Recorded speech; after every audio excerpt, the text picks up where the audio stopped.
Tenemos el gusto de poder charlar esta noche con Nacho Levi, que se vino hasta aquí. Gracias, Nacho, por venir. Bueno, hay como una... ¿Viste? Hay mucha Fundación Libertad. ¿Cómo estás? Hay mucha Fundación Libertad, hay mucho Yao Yao, hay mucha discusión de las leyes bases y al mismo tiempo la realidad social que cada vez está peor, ¿no? Sí.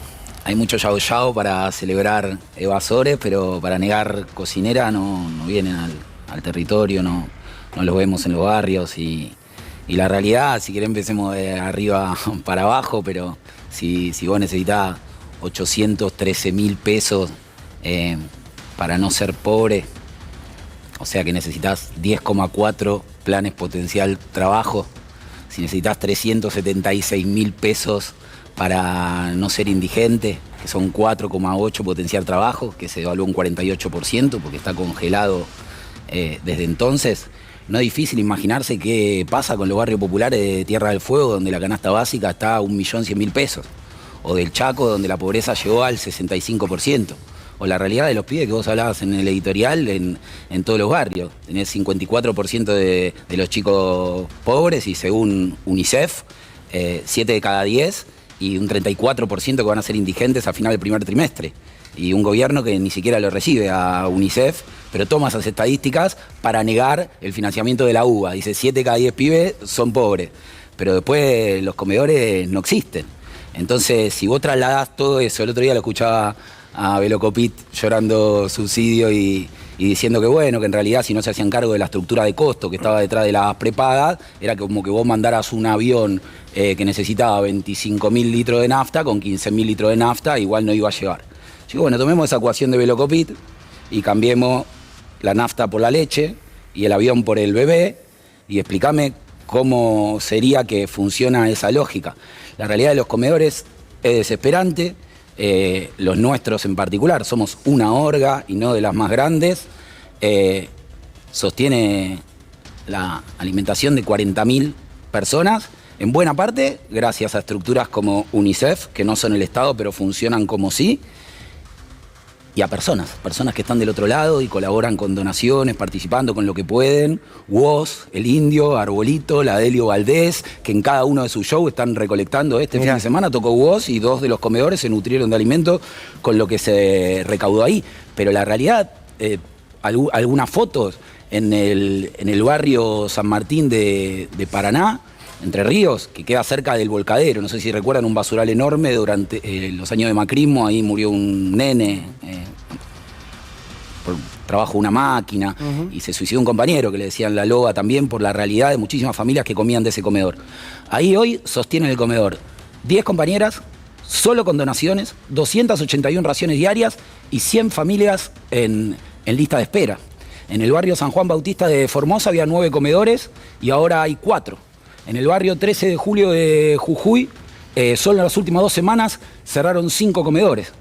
Y Santa Fe es la única provincia donde lograron la vecina y los vecinos de Santa Fe, marchando con mucho tiempo de lucha, de movilización, se decretó la emergencia alimentaria, que eso implica un fondo de alimentos, una mesa de diálogo con el Ejecutivo Provincial que va a haber mañana, y una mínima conexión entre el Estado y la realidad más desesperante, que es la de los comedores. Después vos ponés la televisión, lo que para ellos son las agencias estatales, por ejemplo, La Nación Más, y ves un festín de indignación respecto de los comedores que no existen. ¿Y cómo van a existir, hermanos? ¿Cómo se van a sostener si no fuera por la forma milagrosa en la que algunas organizaciones hacen malabares? El comedor de a pie, el comedor de la casa de la vecina o del vecino, ¿cómo se va a sostener si no recibe? A nosotros, cuando se fue el gobierno anterior, y lo dije acá cada vez que vine desde entonces, nos debían 1.000 toneladas de mercadería. A eso agregale que desde que empezó el año no llega un paquete de arroz. Lo ilógico, lo irracional, lo inexplicable es los comedores que siguen abiertos. Y vos como periodista, además, ponele que ellos van, el comedor está cerrado, y dicen era una estafa, el Renacom era una estafa, la mitad de los comedores no existen. ¿No te interpela como periodista? Si la mitad de los comedores que están en el Renacom no existen, hay 2 posibilidades. O vos sos cómplice, o no pisás el barrio ni para la foto. Ellos fiscalizan los comedores con el bot de Jumbo, digamos. Y esto no se arregla hablando con perros, hablando con gatos, esto se arregla hablando con la vecina, los vecinos de los barrios. No hay otra manera. ¿Petovelo alguna vez los atendió? ¿Pudieron hablar con ella, con alguien de otra línea, de mano a mano? Nunca lo recibió Petovelo, pero no estoy hablando de dirigentes sociales. Estoy hablando de las compañeras a las que ella pidió formaran una fila y efectivamente la formaron en la puerta del Ministerio de Capital Humano, donde primero las reprimieron y después nunca más en la vida se comunicaron para absolutamente nada. Me parece que va llegando la hora de auditar a Petovelo, ¿no? Porque es la ministra de Educación que pone en riesgo la UBA y las universidades nacionales, tal vez por primera vez desde que yo nací. Es la ministra de Trabajo que hizo caer el salario 24% interanual, más que en el 2001.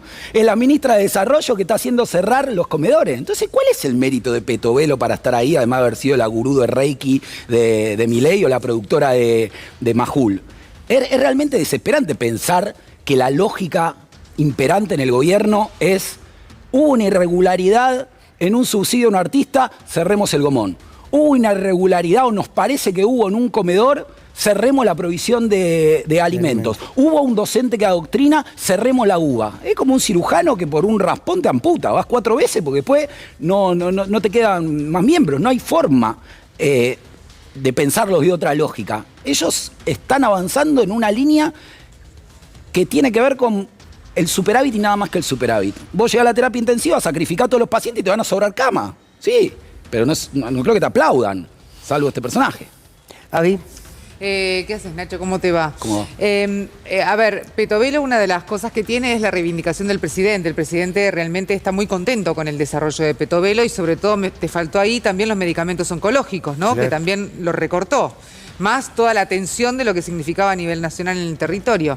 Ahora, también la pregunta que me hago es: cuando se habla de la cantidad de comedores que no existían y ellos no tienen el registro de la cantidad que hay, es porque también el comportamiento de los comedores es bastante dinámico, porque cuando hay una necesidad se abre un garaje en una casa y ahí se pone una mesa para que pueda comer el vecino o la vecina, ¿no? Claramente, por eso también te encontrás con algunas irregularidades que son las que ellos llaman. Ahora, ¿cómo se puede modificar esto si no hay diálogo con la ministra y en realidad lo que se quiere hacer es simplemente atacar al que menos tiene? ¿Cómo lo solucionás? Bueno, me parece que organizándonos, porque no nos queda otra. Lo que decía, los medicamentos oncológicos es un escándalo nacional en cualquier estrato social donde te ubiques. Pero imagínate, porque además todas estas variables no se pueden ubicar en casillero de Excel como a ellos les gustaría. Entonces, sobre el mismo escenario que estamos hablando de los comedores, nosotros, por ejemplo, tenemos una compañera Diana en La Rioja que está en un tratamiento oncológico. Y para que entienda el que por ahí lo ve como un título o un englobamiento, haber paralizado la DASE, que es la Dirección Nacional de Atención en Situaciones Especiales. Estamos hablando de prótesis, medicamentos, insumos médicos para personas que no tienen cobertura o que están en situación de vulnerabilidad. Nuestra compañera tiene que pagar sus sesiones de quimioterapia haciendo pan casero o vendiendo empanada. Explícame cómo hacer. Sale 60.000 pesos cada sesión, necesita 12, tiene 2 pibes y cuida a su mamá con psoriasis infecciosa. ¿Cuál sería la manera de resolverlo? En la Villa 21-24, para 60.000 habitantes, tenemos 15 psicólogos. Solo en el barrio Don Bosco 2 de Santiago del Estero están acompañando a las compañeras 30 casos de adolescentes que tuvieron intentos de suicidio o están en una situación crítica por la problemática del consumo. Bueno, lamentablemente no sentimos que vaya a venir del Estado en el corto plazo la respuesta, y si nos ponemos pesimistas casi que completamos el escenario de que todo está mal pensando que ni siquiera está todo mal. Porque vos pones algunos canales y pareciera que estuvieran en un cumple, hablás con algunas personas y parece que fuera una cuestión de vidas que pueden esperar. Y hay vidas que no pueden esperar, que necesitan de la respuesta del Estado. Entonces creo que es momento de encontrarnos, como nos encontramos el 24, como nos encontramos en la marcha universitaria, que el movimiento social en el sentido amplio se tiene que encontrar. Primero el movimiento obrero, el movimiento social, el movimiento estudiantil, y después la política partidaria tiene que acompañar eso sin mezquindad. Sin mezquindad quiere decir también sin mezquindad generacional. Porque yo no creo que vayamos a salir de esto de la mano de Pichetto en ningún escenario posible. Me parece que si a esta altura del partido nosotros no somos capaces de pensar que tipos que tienen una trayectoria política de 30 o 40 años, que están pisando los 70, no puedan aportar más que toda su energía, toda su libido, toda la fuerza de su trayectoria al servicio de volver a posicionarse ellos, va a volver a hacer el mismo error que desenamoró a la juventud. O sea, hay una camada que viene, tenés dos posibilidades. La ayudás a pasar, acompañás, o te llevan en anda, o te van a pasar por arriba, hermano. Te van a pasar por arriba. Entonces hay que habilitar. Yo a veces siento que la política partidaria, en el campo popular, nosotros por ser una orga que siempre estuvimos desde lo social y no de lo partido, la verdad que tenemos un vínculo muy bueno con los cuadros políticos partidarios del campo popular de nuestra generación. Pero a veces la discusión que tenemos también es que sentimos que las referencias políticas del campo popular a veces son más conservadoras que las referencias políticas conservadoras. A mí me da un poco de bronca y un poco de envidia cuando veo que ellos se acusan de poner bomba en los jardines de infantes, se toman 3 cafés y después son una fórmula. Y nosotros que venimos luchando con generar movimientos sociales para no pelearnos los troscos con los peronistas en los pasillos de la universidad desde hace 20 años, seguimos pensando que es un gesto de inmadurez pedirle a la izquierda que se acerque al peronismo sensible o al peronismo sensible que entienda que hay que ser parte de un mismo espacio. Y esto es lo que celebramos de la marcha universitaria de esta semana, que ahí voy a aportar a tu editorial sobre el concepto de la marcha blanca. Porque hoy, por ejemplo, yo doy clase ahí en el centro y salí por Callao y Corrientes. El kiosco de revistas, si pasan por ahí de la esquina de Callao y Corrientes, vende póster. Tenía Che Guevara, de Madonna y de Favaloro. Al de Favaloro le ha metido un cartel abajo que decía: este tipo no hubiera sido médico si no existiera la universidad pública. A la tarde la fui a buscar a mi hija al Mariano Acosta, que es al colegio que va, y cuando fui al bar de la vuelta, arriba del mingitorio, habían pegado un cartel los mozos que decía ser culto para ser libre. Y cuando nosotros salimos a bancar a las universidades, no salimos solamente porque le recortaron el 72% del presupuesto, porque la subejecución del presupuesto universitario es del 34%, o sea, se ejecutó menos todavía que lo que bajó el gasto público.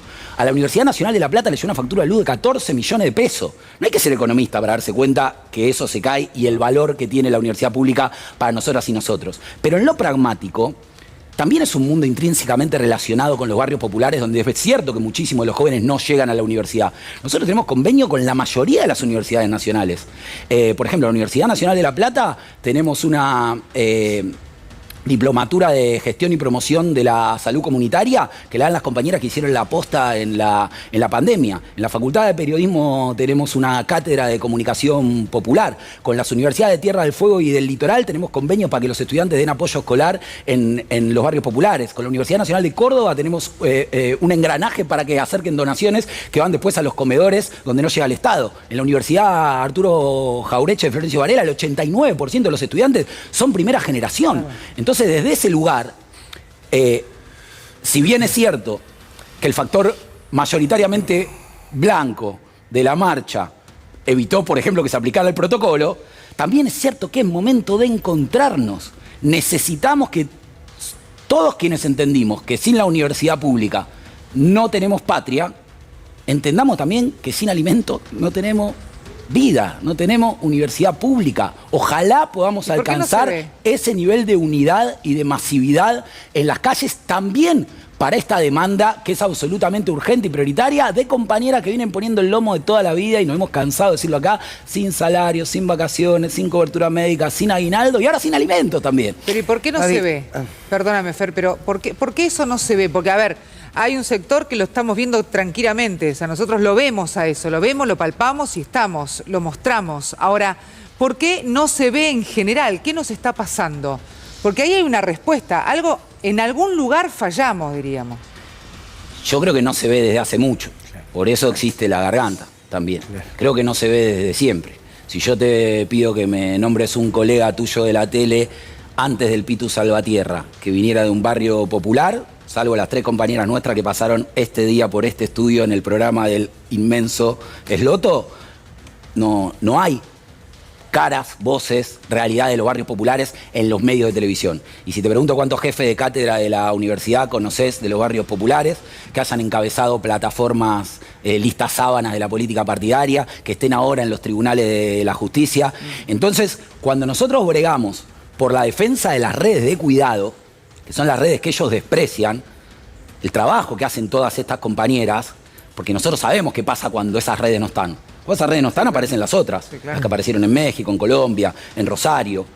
Entonces, desde ese lugar, hay que entender que la economía popular no es una economía de pobres, es una economía colectiva.